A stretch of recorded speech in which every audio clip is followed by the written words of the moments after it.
Welcome to the second part of this chapter, measurement and effects of heat.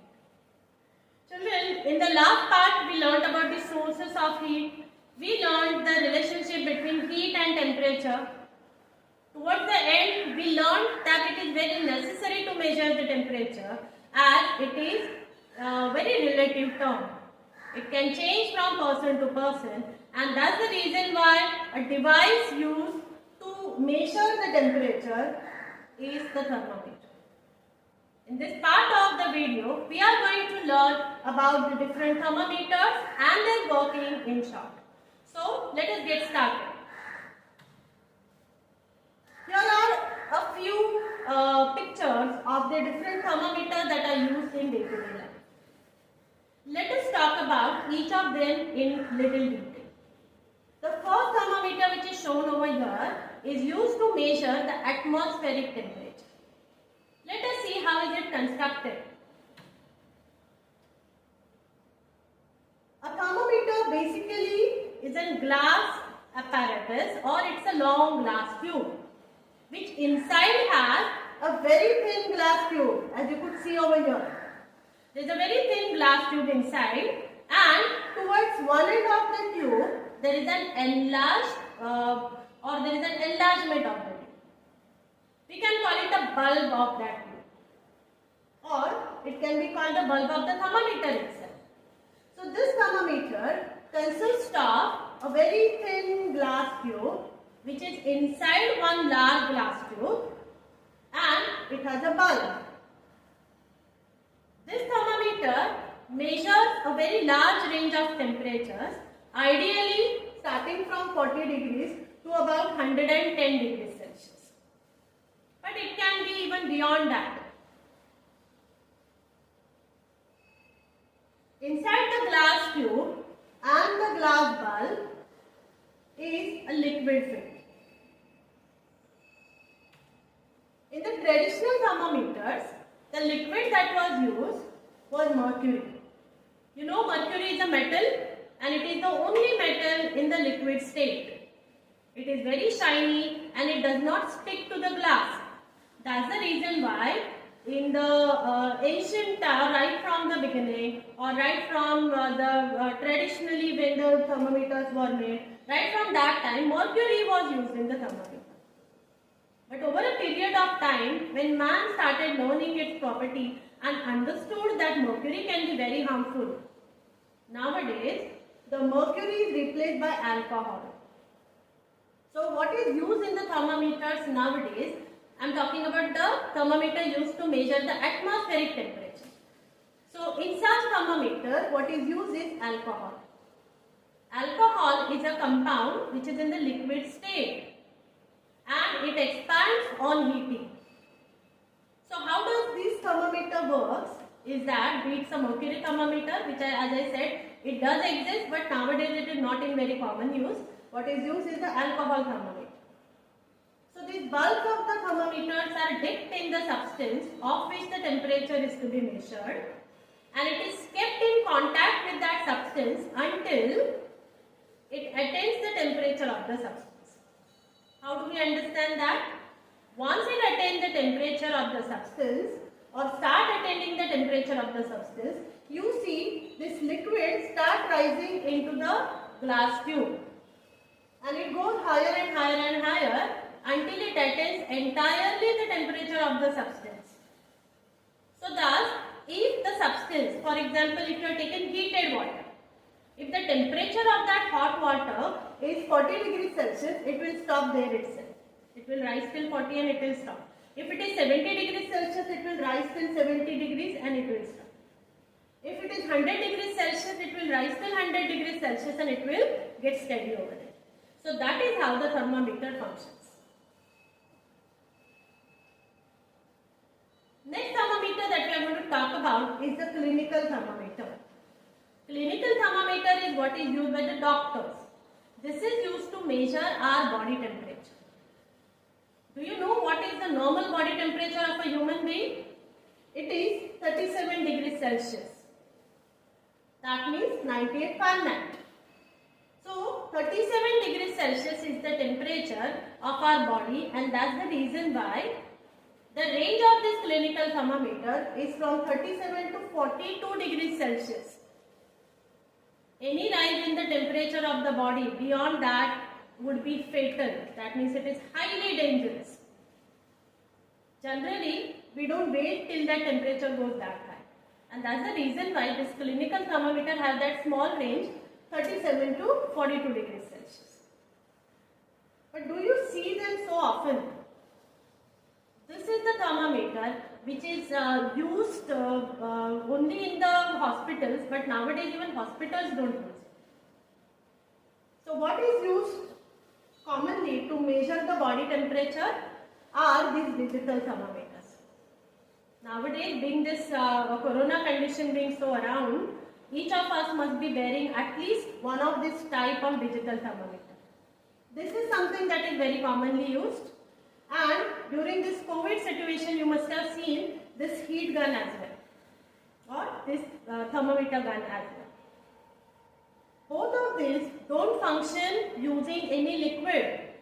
There is no liquid used in it. Rather, they have some sensors. For instance, this digital thermometer, which is very common one, this has to be in close contact with our body. So see, we keep it under arm for about till that beep is heard, that is for a few seconds, and only then it reads out the complete correct temperature of the body, which is seen in the screen. Whereas this gun-like thermometer or this heat gun, this is you must have seen that when this is used, it is not brought in contact with our skin. It is kept slightly away from the skin.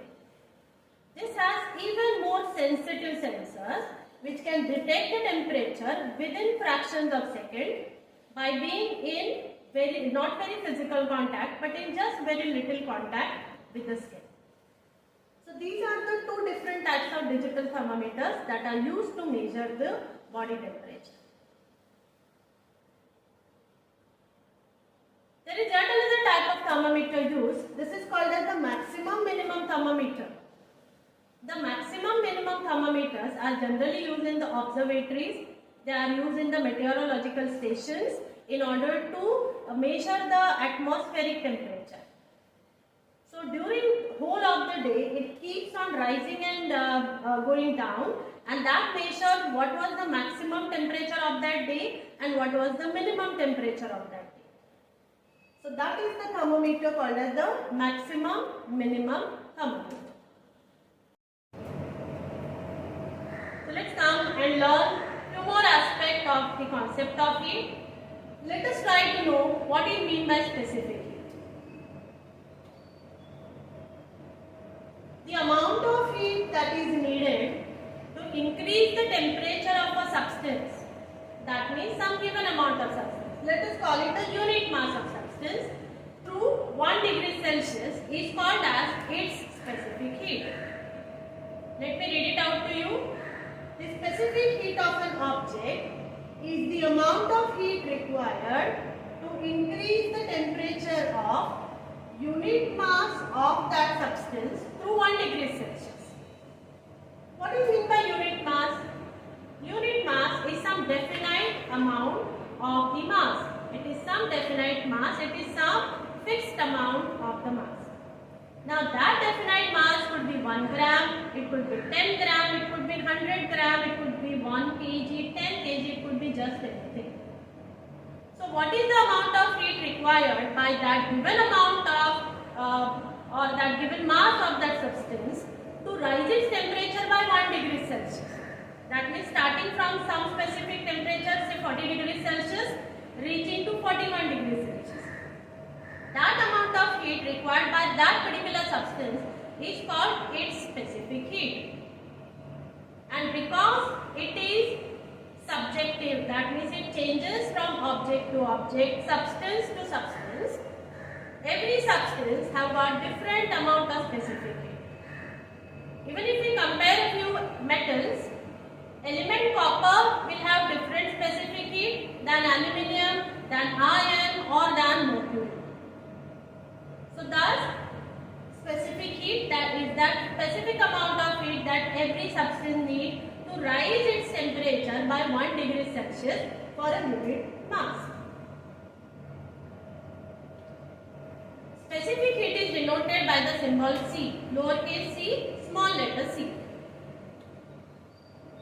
Its unit in the SI system is joule per kilogram degree Celsius, and in the CGS system it is calorie per gram degree Celsius.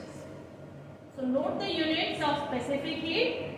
In SI system it is joule per kilogram degree Celsius, and in the CGS system it is calorie per gram degree Celsius. Having learnt about specific heat, let us talk more about how the heat feels to us. For instance, if a person is sick, have very high fever, what is generally done is, you must have seen that a handkerchief or cloth is dipped in cold water and a strip of that is placed over the forehead of the person. That's where more heat is felt, right? So what happens there? You must have noticed that the cold strip or that handkerchief which was dipped in the cold water, that band that was created started getting warmer. And when it is done repeatedly, you will see that your body temperature start falling, or that person's body temperature start decreasing. Why does this happen? Here, a hot object, that is the person's forehead, and a cold object, that is the strip of strip dipped in cold water or the bandage of the cold water. These two objects were at different temperatures. If you recollect, in the beginning of the chapter, I mentioned that heat always transferred from a hotter object to a cooler object. So here, the object which is at a higher temperature is our body or is our forehead, and from there the heat gets transferred to the cold band or that cold strip. That is how the transfer of heat takes place. This transfer of heat and the measure of the heat is done by an instrument called as calorimeter. Just by touching we understand there is some rise or no fall in the temperature, but we actually doesn't know how much or by how much is it. Calorimeter helps us to understand all these transfer of heat and by how much is it getting higher or lower. Let us understand the construction of a calorimeter. A calorimeter comprises of an inner vessel and an outer vessel. Let us first talk about the outer vessel. Let us begin from out to in. Outer vessel is made up of wood. It's a wooden box which also has a wooden lid, inside which there is a non-resistive layer kept. It could be cotton wool or it could be just common cotton ball that is kept inside. Over that, an inner vessel is placed. This inner vessel is made of copper. So there is a copper vessel that is kept inside. Now the lid is placed. This lid is a two-holed lid. There are two holes in the lid. Through the first hole, a stirrer is immersed, and through the second one, a thermometer is placed inside. What is the function of the stirrer? In the calorimeter, if we take water and some other substance is added, there is distribution of heat needed. The stirrer, which we are going to run inside this inner vessel, helps in distributing that heat thoroughly inside the vessel. So that is the function of the stirrer. Only then the thermometer is able to take the exact temperature, or it helps us in telling the exact temperature. So these are also two necessary things in the setup of a calorimeter. So as I said, if we take water, some known amount of water. For example, if we take around say 100 ml of water, normal tap water inside the calorimeter, immediately we will get to know the temperature of the water through the thermometer. Now, as this water is in contact with the inner vessel, the same temperature will be acquired by the inner vessel. Just like as we had seen, the cold strip that was kept, or a cold handkerchief band that was kept over the forehead get warmer. That means it is trying to acquire the temperature. So here also the inner vessel acquires the temperature of the water which was placed inside. Let us try to understand this working more with the help of few small experiments. For instance, if we take a metallic ball of known mass, say for example it has a mass of 5 gram. By holding it with the fork, if you heat it, it will acquire some temperature. Let's say that is a known temperature of say 70 degrees Celsius. Take known amount of water with known temperature. For instance, you took 100 ml of water inside and its temperature was say 30 degrees Celsius. Okay. Now introduce this hot iron ball inside the water kept in the calorimeter. As you put it inside, what will happen? Transfer of heat will take place. From where to where? Who is going to lose the heat and what is going to gain the heat? The hot iron ball is going to lose the heat because it is at a higher temperature, 70 degrees for instance I said. So it is going to lose the temperature, or it is going to lose its heat, and that heat will be transferred to the water in the surrounding, that means water in the calorimeter vessel, and the same amount of heat will be also transferred to the vessel itself. So thus the temperature reduction will happen in this hot iron ball, and there will be a rise in the temperature in the water as well as the calorimeter vessel. And this will continue to happen until all three, that means the iron ball, the calorimeter vessel and the water, until all three of them attains the same temperature. That means for instance, if all three attains the temperature of say 55 degrees Celsius, then there will be no more rise or fall in the temperature. So that is how the calorimeter functions when a hot and cold object is in contact. Now we here talked about a hot iron ball. What if it is a cold ball? If instead of hot iron ball, if you take a cold iron ball and you immerse it in the same water, same 100 ml water with same initial temperature, okay, say 30 degrees Celsius. So with that same initial temperature from the same source and same amount, now if we introduce the cold object, say this cold ball inside, what will happen? Will it lose heat or it will gain heat? This iron ball will start now gaining the heat from the surrounding because it is very cold. For example, if we take that, if we put it in the refrigerator for some time and it acquires the temperature of say 5 degrees Celsius, which is the refrigerator temperature. If it is at the temperature of 5 degrees Celsius, now the water in the surrounding is much warmer. So that water will lose the heat and that heat will be gained by this iron ball. And this will continue to happen again till all three of them, that means the water, the calorimeter vessel and the iron ball attain the same temperature. So this is how the calorimeter helps us in understanding the transfer of heat and helps in measuring the heat content of an object. I hope you have followed this concept of calorimeter. Let us now come to the next aspect of the heat, and that is the effects of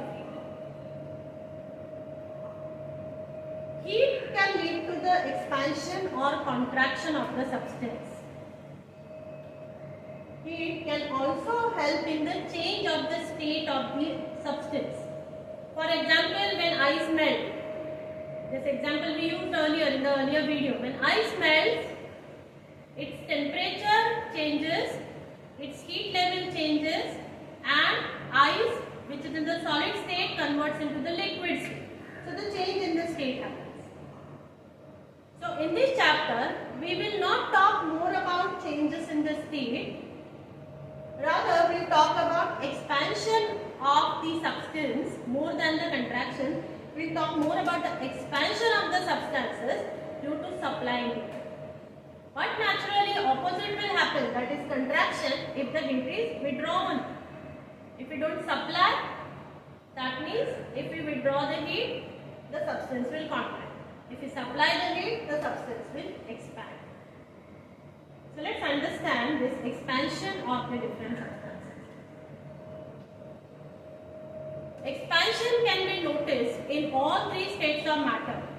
The solids expand, the liquids expand, and the gases expand. If you blow air into the balloon, it increases in size. That is because of the expansion of the air.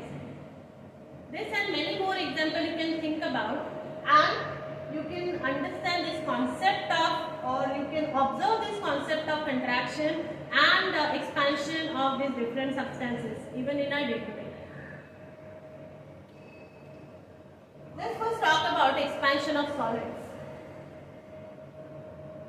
For instance, if you take a thick wire or a rod made up of some metal, for instance, let us call it and let us take an iron one. Okay, if we take an iron rod or a thick iron wire which has the length L1, and if it is at the temperature T1, we are just using coefficient, that means we are using letters instead of the actual numbers.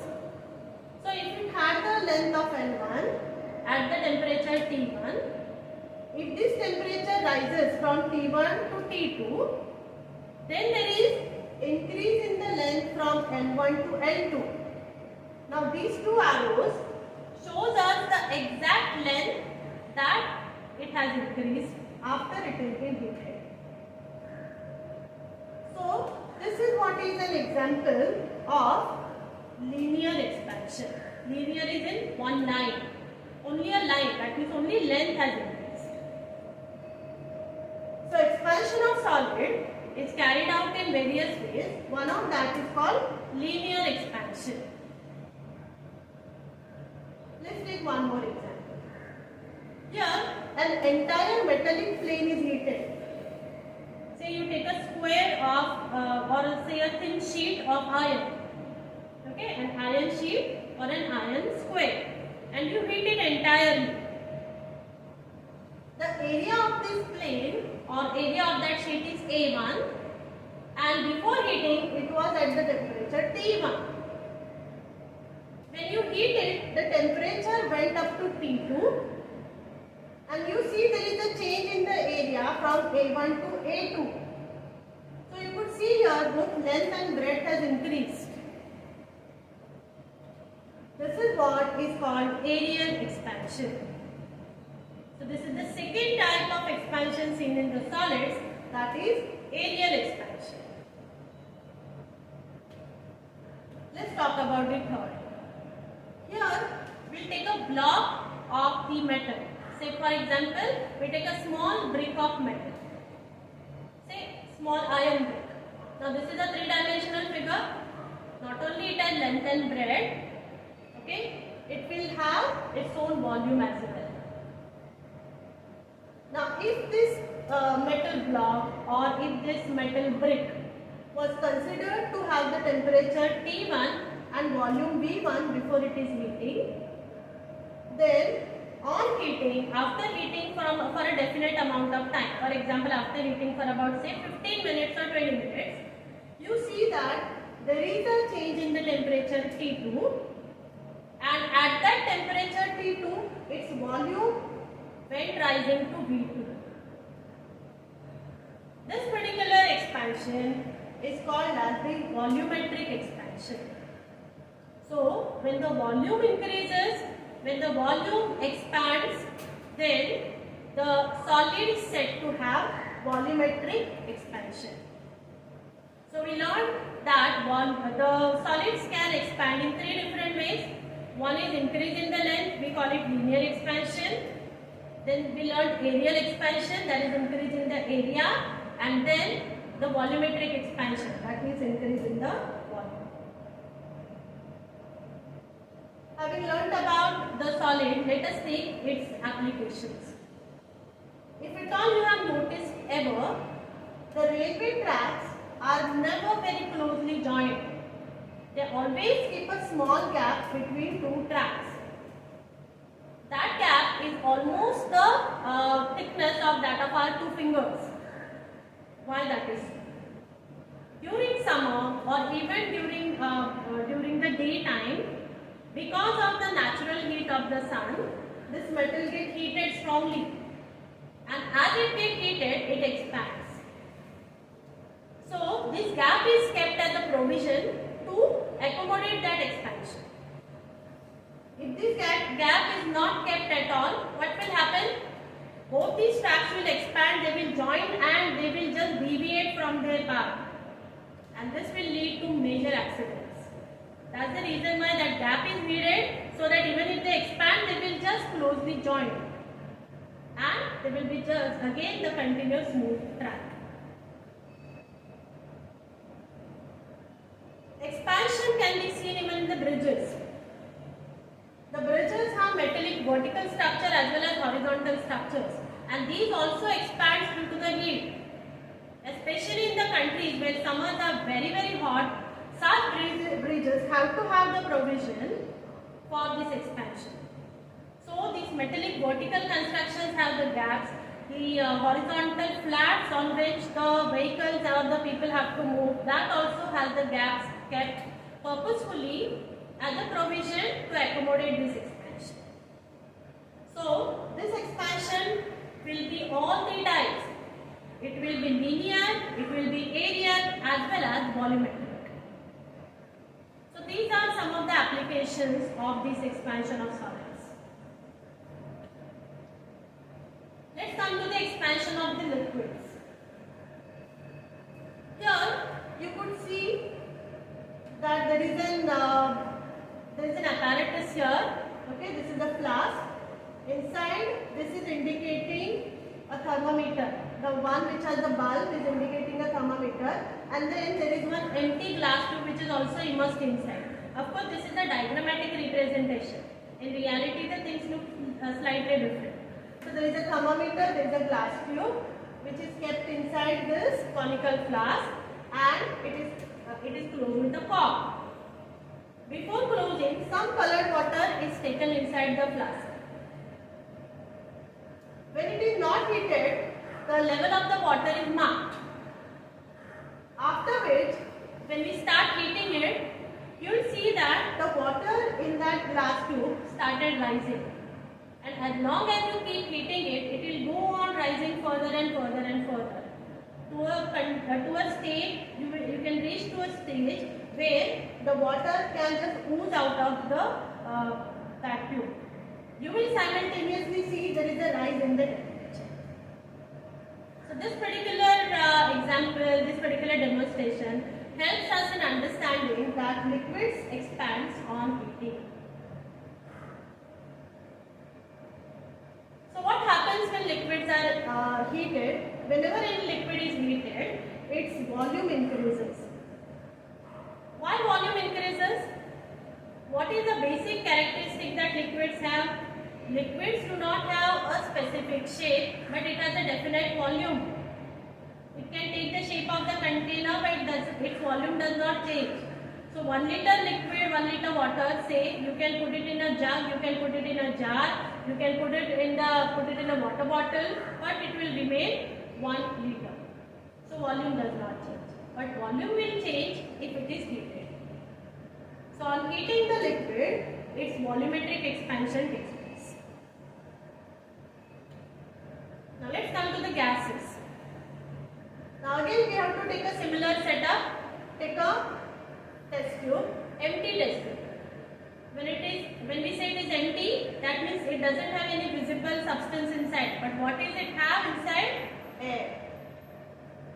Close it with a cord in which there is a thermometer and a glass tube is fitted. In that glass tube, just immerse a drop of colored water. After having this setup done, take a bowl containing or take a vessel containing hot water. And all you need to do is just dip that test tube in the hot water. Keep it in the hot water for around say 2-3 minutes and then observe this colored water drop. You will see that this colored water drop will start rising. Now that is because the air has pushed it upward with the increase in the temperature. That means more and more heat is generated and this heat pushes that colored water upward and that indicates that the air inside has expanded. Let us understand what exactly expands or what exactly happens when the air is heated. Okay, for example, if there is if you take a container and take some gas inside, let's say air inside, and close it with a piston. Make two such setups. In one the piston is fixed and the other one the piston is movable. Okay, both the gases should be at the same temperature initially and both should be starting heating at once for the same length of time. Say both the gases are heated for 5 minutes. Now observe the piston. You will see that where the piston is movable, the piston is pushed up. Okay? But where it is fixed, you will see that there is no more change in the atoms. The only change in the position of the atom is its very heavy movements. But in case of the movable piston, the atoms start rising up and up. Along with the increase in the kinetic energy, they also generate very high pressure. And because of that very high pressure, the piston gets travelled upward or it gets pushed upward. Let's understand it diagrammatically. So if this was the air before heating, this is the air after heating. Before heating, you remember about these arrows I told you. Before heating, the arrows have small length which indicate the small velocity or less velocity and less kinetic energy. After heating, the arrows are bigger in size. It shows it has a higher velocity, higher kinetic energy. Now, in both these jars, what we notice is that the volume of the gas before heating and after heating is same. The volume remained constant. But what has changed? The pressure of the gas has changed. The pressure of the gas after heating is much more higher than the pressure of the gas before heating. Now why does this happen? Again come back to the property or characteristic that gases have. Gases neither have a definite volume nor definite shape. So as they do not have definite volume, what we are trying to do is we are purposefully keeping their volume same. If before heating and after heating we are keeping the volume same, then heat should show its effect somewhere, right? And it shows its effect in terms of the pressure. So when the gas is heated, its pressure rises. So I hope you all have understood about the expansion of the gases. So thus children, we came to the end of this chapter wherein we learnt about the heat, the measurement of heat, sources of heat. We learnt about thermometer, different types of thermometer, their working. We learnt the concept of specific heat. What we learnt in this video also was calorimeter and its functioning.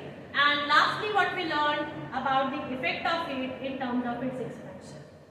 I hope you all have followed this. Take care and be safe. Thank you.